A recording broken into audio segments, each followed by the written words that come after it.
Vamos lá.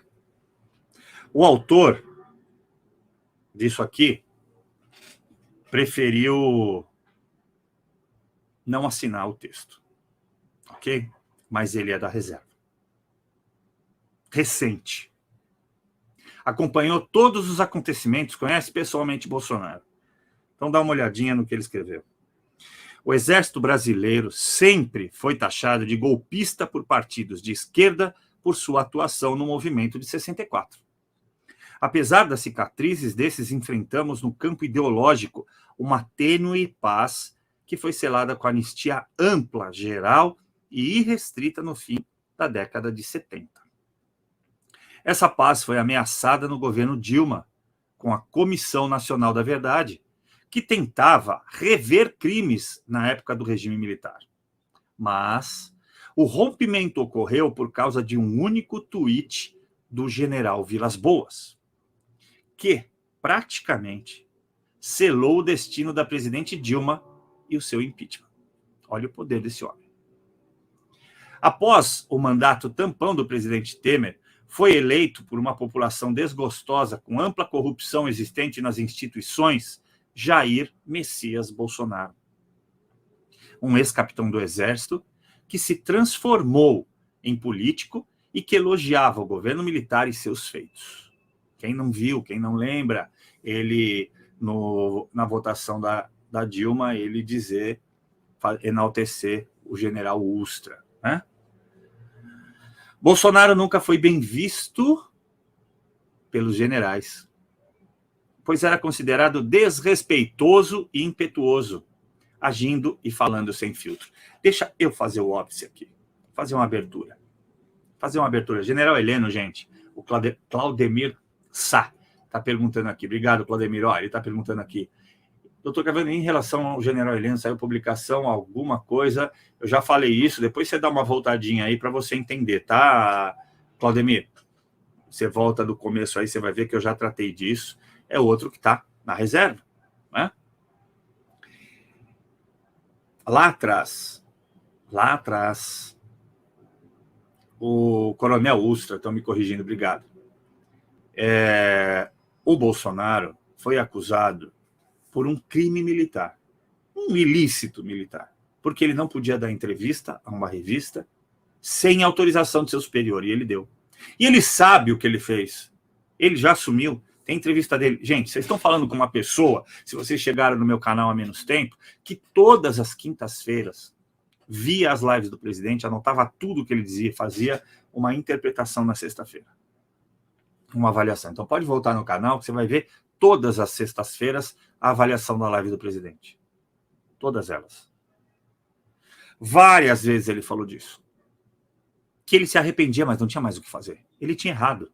Ele assumia que ele tinha errado. E é muito bonito a gente assumir quando erra. Ele assumiu que tinha errado, porque ele se queixava do soldo que estava abaixo. E aí ele entendeu que uma boa perspectiva para ele sustentar a família dele era se candidatar no Rio de Janeiro a vereador. E aí ele foi para cima e conta toda a história, sem dinheiro, teve a ajuda de uma pessoa que veio a morrer agora enquanto ele estava presidente, né? E ele mandou recado na própria live, foi muito bacana, emocionante. Então, sabe, tem que investigar, você tem que conhecer a história. Mas vamos voltar aqui, vai. Atuando à direita do espectro político, Bolsonaro se sentia à vontade no meio militar. Em ampla maioria, né, militares, pois era muito bem aceito por conservadores, militares em ampla maioria e religiosos em geral. Entretanto, desejando afastar de vez a alarmante corrupção existente na política brasileira, o mandatário colocou nos ministérios elementos com perfis de gestores competentes e conseguiu provar, através de números, a eficiência das suas escolhas, mostrando nas contas do governo baixíssima corrupção e altos níveis de aprovação popular. No entanto, o esquema de corrupção entranhada em todas as instituições resolveu agir. Em meados de 2019, início de 20, ele usou um termo aqui que eu vou me furtar a usar, por proteção ao nosso canal, para não perder a voz, da Justiça Brasileira, Gilmar Mendes, fez uma visita ao então comandante do Exército, General Leal Pujol, militar da turma de Bolsonaro na Academia Militar. E dizem as más línguas, tinha algumas arestas não bem resolvidas daquela época, porque Bolsonaro o deixou no cargo de comandante, é um mistério. Gilmar justificou essa visita dizendo que iria presentear o seu novo livro ao comandante do Exército. Após essa visita, coincidentemente, o Judiciário iniciou, através do ministro Alexandre de Moraes, uma implacável perseguição a políticos alinhados a Bolsonaro, com processos, censura e até prisões. Mídias de apoiadores foram censuradas. O governo encurralado e a ameaça de impeachment rodou o Planalto. Quando eu digo, vocês estão ouvindo isso aqui de um militar, de alguém que está lá dentro. Estava, né? Agora está na reserva. Quando eu disse aqui para vocês, agora não vou lembrar em que programa eu fiz isso, que o presidente enfrentou um processo de impeachment interno muito forte, um movimento muito forte, antes dele indicar o... Que droga. Faltou muito pouco, minha gente. Ele chegou a receber, isso foram palavras dele de uma live que eu reproduzi e fiz análise. Ele chegou a receber Omar Aziz no seu gabinete, amando, né, intermediado por Alcolumbre, para dizer, olha, a gente acaba com a CPI em troca de um faz-me rir. E ele disse não. Segue em frente. E agora estão tentando criminalizá-lo justamente pelo quê? Por essa CPI, né? Vamos voltar aqui, ó. A Constituição foi rasgada descaradamente e a grande mídia começou a apoiar os arroubos autoritários da justiça. Cá estamos, no fim do mandato do presidente Bolsonaro, e a pergunta vem ao ar. O que teve a ver aquela visita do Gilmar Mendes ao comandante do Exército e a situação atual? É que ele faz a conclusão dele. Simples. Gilmar foi perguntar ao comandante do Exército qual seria a ideia da força no uso do artigo 142. Leal Pujol e outros generais já tinham decidido, desde o Twitter do general Vilas Boas, que o Exército Brasileiro não iria, de forma alguma, se meter em política. Essa foi a senha para que o Judiciário cometesse uma série de arbitrariedades até culminar com as coisas eleitorais, que eu não posso falar.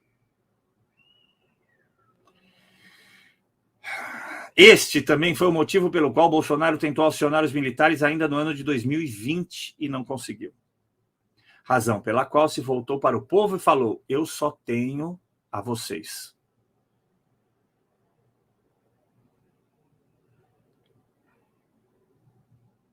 Esta também foi uma das razões para a demissão do general Leal Pujol e dos comandantes da Marinha e da Aeronáutica naquele momento. Vocês lembram quando trocou as três forças, os três comandos?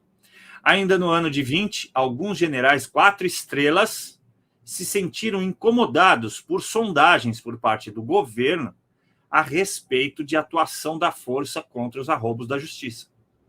Alguns desses generais não queriam se envolver em confusão. Deixa eu só falar uma coisa para vocês. Saiu no jornal, em todos os jornais, em toda a mídia, que a Força Aérea disse que não queria enfrentar a justiça. Olha o que está escrito aqui.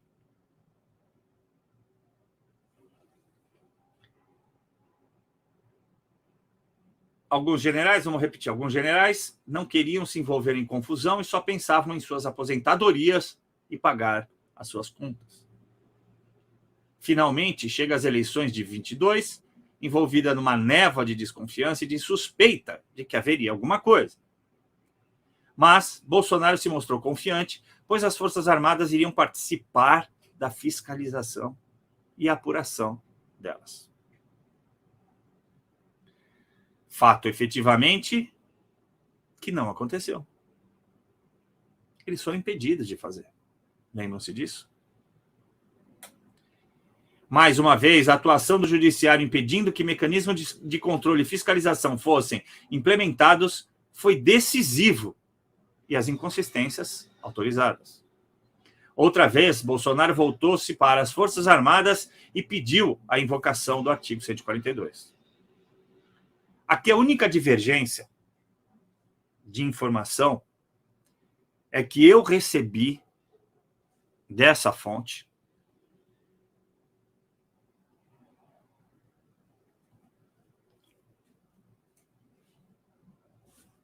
que o Bolsonaro, particularmente, nunca pensou no 142. Pessoalmente, parece que ele nunca pensou, tá, gente? Para ele nunca pensou.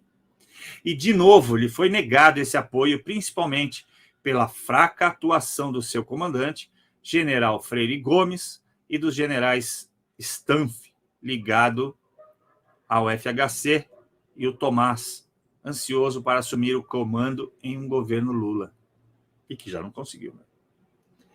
Dizem as más línguas que Tomás passava a Alexandre de Moraes tudo o que ocorria nas reuniões do alto comando do Exército sobre o assunto, o que é gravíssimo. Essa conspiração dos poderes, ministros do STF e generais do Exército, pode ter sido decisiva para a consumação do que aconteceu. Um esquema podre e desleal construído com o apoio de generais do Exército, que está selando o destino da nação.